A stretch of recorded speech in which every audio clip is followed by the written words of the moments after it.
Welcome in open hand barasha channel. Fadlan dad nagu cusub tahay gacmahaaga ama teedka u fur, subscribe saar, kambaleelka furo si aad ula socoto fiidiyoda cusub aan soo gelin doono insha Allah. Waxaad ka taqaanaa taariikhda u qarsoon ee fanaanka Xariir Axmed iyo magaciisa saxda ah. Fanaanka Xariir Axmed ayaa waxa uu ku dhashay degmada Dhagaxbuur. sidoo kale waxa uu fanaankan caanka ah ee Xariir Axmed uu kusoo barbaaray magaalada Jigjiga, balse kuma uusan dhalan Jigjiga.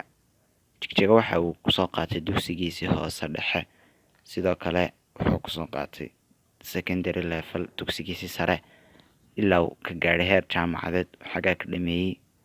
Fanaankan ayaa waxa uu qabaa xaas kaliya, xaaskaasoo la yidhaahdo Najax. fanaankan ayaa xaaskiisa aad u jecel. fanaankan Xariir Axmed haddii magaciisa saxda aan sheegno waxaa la yidhaha Maxamuud Axmed Cabdilaahi.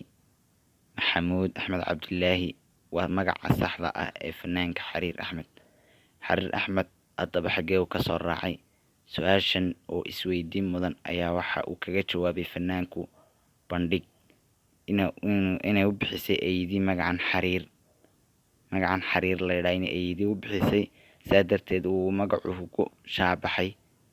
markii dambe loo yaqiinsaday in fanaanka la yidhaha Xariir Axmed, balse uusan ahayn magaciisa saxda ah ee magaciisa saxda ah uu yahay Maxamuud Axmed Cabdilaahi. fanaankan ayaa hadda heesiisu isdaba joog yihiin, isagoo maalinta ka dambeysa heesiisa lasii jeclaanayo, fankana uu caan kasii noqonayo. fanaankan Xariir Axmed ayaa waxa ay loolan adag ku wada jiraan fanaanka kale ee ka shaabaxay ee Sultaan Seraar Guhaad. daawadayaal, saad u aragtaan haddaba taariikhda fanaankan Xariir Axmed waxaad nooga reebi doontaan barta hoose ee commentiga. fadlan haddaad nagu cusub tahay mar labaad waxaan kaa codsanaynaa inaad channelka subscribe saarto, kambaleelka furato si aad ula socoto fiidiyoda cusub aanu soo gelin doono.